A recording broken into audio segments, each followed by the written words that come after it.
Welcome to our channel velocity learners. మనం previous వీడియోలో APPSC వారు డిఎల్ నోటిఫికేషన్ అనేది రిలీజ్ చేయడం జరిగింది అని తెలుసుకున్నాం కదా. అయితే ఈ నోటిఫికేషన్లో ఏ సబ్జెక్ట్కి సంబంధించి ఎన్ని పోస్టులు ఉన్నాయి, ఎగ్జామినేషన్ అనేది ఎప్పుడు జరగవచ్చు, ఎగ్జామినేషన్ ఎన్ని పేపర్స్లో ఉంటుంది అనే విషయాలను మనం ఈ వీడియోలో చాలా డీటెయిల్డ్గా చూద్దాం. మనకి ఎగ్జామినేషన్ వచ్చేసి ఏప్రిల్ ఆర్ మే 2024లో కండక్ట్ చేయడానికి అవకాశం అయితే ఉంది. ఏ సబ్జెక్ట్స్కి ఎన్ని పోస్టులు ఉన్నాయి అనే విషయాన్ని ఇప్పుడు చూద్దాం.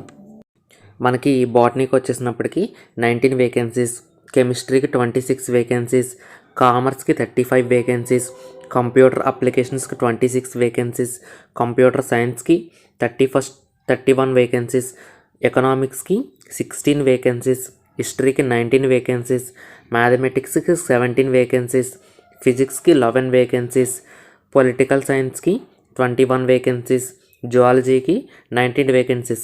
టోటల్ మనకి 240 పోస్ట్స్కి నోటిఫికేషన్ అయితే రిలీజ్ అవ్వడం జరిగింది. మనకి ఎగ్జామినేషన్ 2 పేపర్స్లో మల్టిపుల్ చాయిస్ క్వశ్చన్స్ ప్రకారం జరుగుతుంది. మనకి నెగిటివ్ మార్కింగ్ అయితే ఉంటుంది. అయితే ఆ నెగిటివ్ మార్కింగ్ ఎంత అనేది ఇంకా డిసైడ్ చేయలేదు. మనకి పేపర్ 1 వచ్చేసినప్పటికీ general studies and mental abilities. ఇది డిగ్రీ స్టాండర్డ్లో జరిగే ఎగ్జామినేషన్ 150 మార్క్స్కి ఉంటుంది.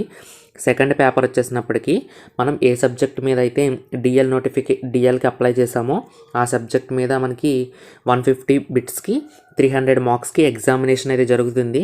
అంటే మనకి టోటల్ 450కి ఆబ్జెక్టివ్ టైప్ ఎగ్జామినేషన్ అయితే ఉంటుంది. ఓకే, మనకి పేపర్ 1 సిలబస్ వచ్చేసినప్పటికీ పేపర్ 1 సిలబస్ అయితే ఈ విధంగా ఉంది. Syllabus for paper 1 general studies and mental abilities. ఈ లెవెల్ ఆఫ్ ఎగ్జామినేషన్ వచ్చేసినప్పటికీ డిగ్రీ స్టాండర్డ్లో ఉంటుంది.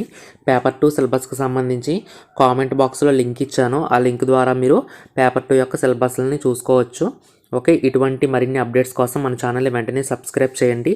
ఈ వీడియోని లైక్ చేసి మీ డిఎల్ ఫ్రెండ్స్కి షేర్ చేయండి. అందరికీ ఆల్ ద బెస్ట్ గైస్.